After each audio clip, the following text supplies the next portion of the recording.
In this video, we're going to take a close look at the bike paths in Corpus Christi, Texas. What's the problem and what's the solution? In a city with more than 250,000 people, the bike situation is terrible. Most bike paths are paint on a road, gravel, or they are shared with pedestrians. These new ones are very awkwardly designed. There is only one small, decent bike path by the ocean, but other than that, it's not a pleasant experience. It looks to me that the city is not making new bike paths that follow the design guides from the Federal Highway Administration under the U.S. Department of Transportation. These bike paths have a clear physical separation from the roads to keep cyclists and pedestrians safe, and they are smoothly paved. There are plenty of options in this guide Corpus Christi could have followed, but they didn't. How did they get away with it? This is Corpus Christi's best and latest attempt at a bike path. This is the rendering, which is okay, but this is what it actually looks like in real life. Look at this. First of all, there is no physical barrier protecting pedestrians. The rubble strips prevent cyclists from swerving onto the sidewalk. But how does it prevent pedestrians from wandering onto the bike path? Moreover, the concrete slabs with the gaps are designed for pedestrians, not for wheels. This is not good for smooth rides. Could you imagine gaps like this on roads that cars drive on? There would be a major uproar. So when I mentioned this detail to people at the city, those that got back to me said this was acceptable and they felt that it was in compliance with the Federal Highway Administration. Also, at every single block, these bike paths merge onto sidewalks. It's awkward to swerve a bike like this at every block. I thought the whole point is to separate pedestrians from cyclists. So what is the benefit of merging the two at every block? In most states, it's illegal for bikes to be on sidewalks. Also, look at the curb. My bike trailer holding my kid hardly fits and could hit the curb easily. This definitely isn't built for families. So why spend all this tax money if it can't be constructed correctly?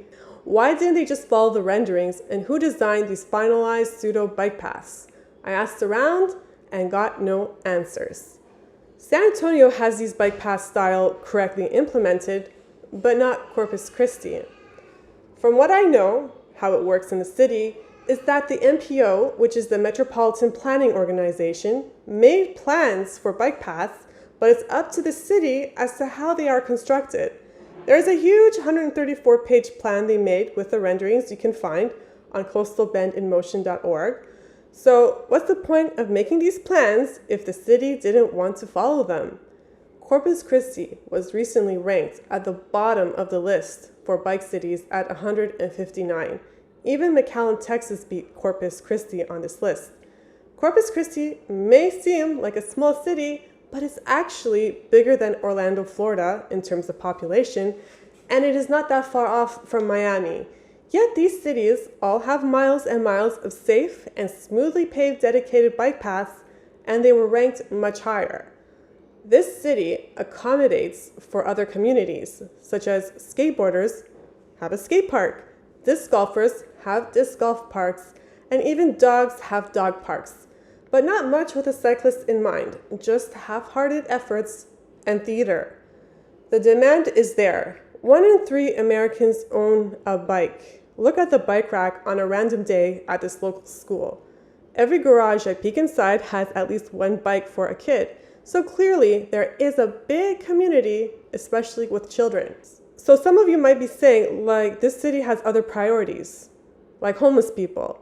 Well, how do you think homeless people get to their jobs or amenities? Walking miles is not always viable, and there are people who can't afford a car or who have lost their license. So a bike is an important mode of transportation. It's a fact. Bike paths are a factor for improved local health and local wealth.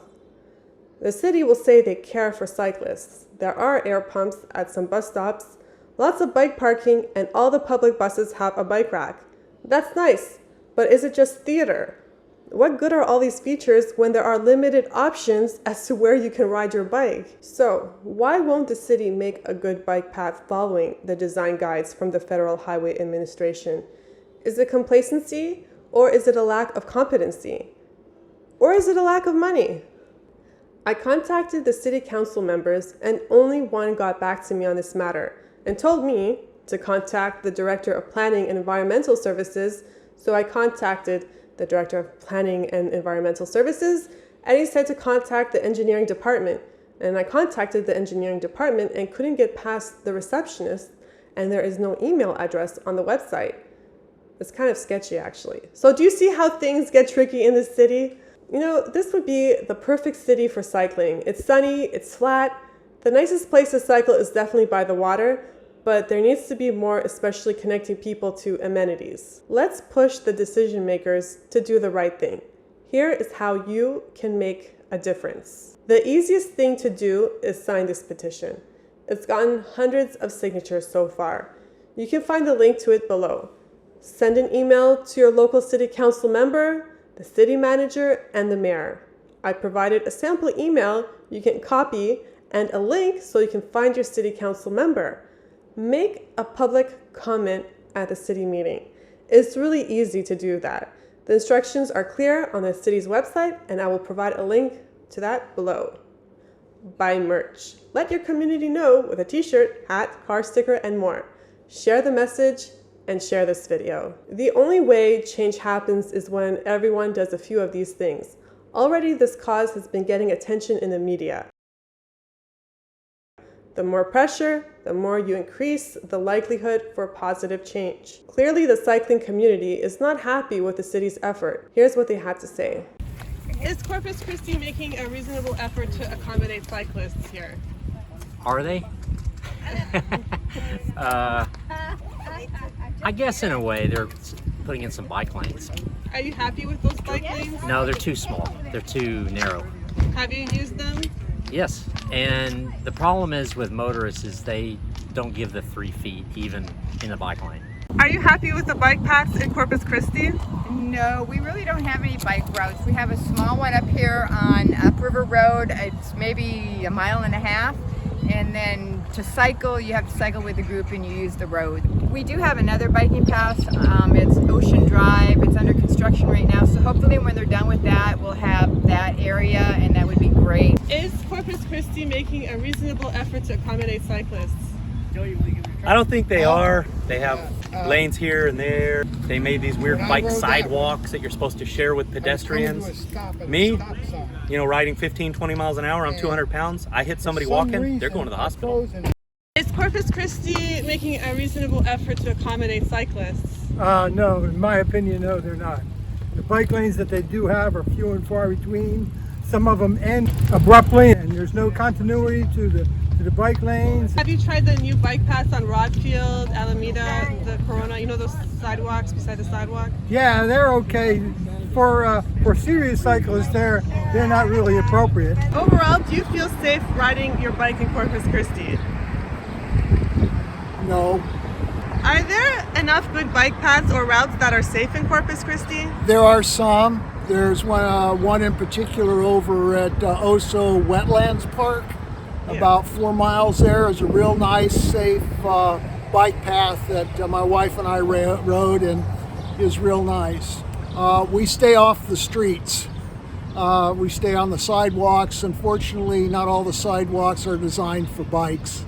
Does Corpus Christi make a reasonable effort to accommodate cyclists? In my opinion, no. It could more effort could be put on pathways. There you have it, folks. So to get to the other side of the story, let me tell you about the haters. Like I mentioned, I was in the media recently about this, and while I got a huge positive reception and a ton of signatures on my petition and even donations, there were some haters. And of course, whenever a new concept is introduced, there's bound to be backlash. So I will address all these misinformed opinions here. I mean, it's okay if you hate cyclists, but at least back up what you say with the facts. Myth 1. Bike paths causes traffic. This is false. This picture clearly demonstrates how much space there would be if drivers opted for cycling. Myth 2. Fix the roads and sidewalks first. Okay, we can all agree that there are problems with the streets and sidewalks. Unfortunately, the fact is that there are at least 10,000 miles of usable paved surfaces that vehicles and pedestrians can safely use. Cyclists hardly have one. Myth 3. There are a lot of places cyclists can ride their bikes. Well, clearly this person who said that doesn't have kids who have bikes, and they wouldn't probably send them there.